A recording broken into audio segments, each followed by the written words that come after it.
À quoi ça sert concrètement d'avoir des élus communistes à Lille? Ça permet d'avoir une majorité bien à gauche, d'avoir la possibilité de poser nos revendications, nos souhaits de solidarité notamment et de justice sociale. On peut le voir, que ça soit au niveau local ou national, des majorités avec ou sans des communistes, c'est pas la même chose. Je pense notamment à la défense des services publics.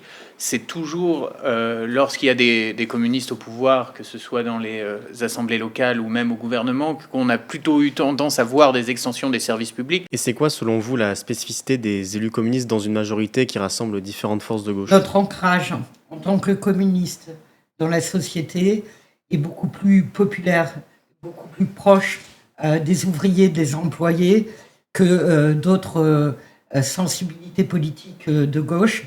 Et ça donne une tonalité, une manière d'appréhender les dossiers et les problématiques qui est différente. On se souvient de Joseph Engels, maire d'Helm, résistant, communiste, fusillé. On se souvient de Martha Desremaux qui a été élue à Lille dès 1945, dès que le droit de vote des femmes a été acquis. C'est conquis, on les porte aussi sur 36. Les congés payés, on parlait de la sécurité sociale en 1945, on parle de 68 quand on a pu augmenter comme ça le SMIC de 35% après la lutte. Donc on a cette colonne vertébrale aussi qui nous fait comprendre qu'on est utile à la société, pas forcément dans un parti de rejet, mais plutôt dans un parti de construction, et de construction avec l'ensemble des habitantes et des habitants de nos villes.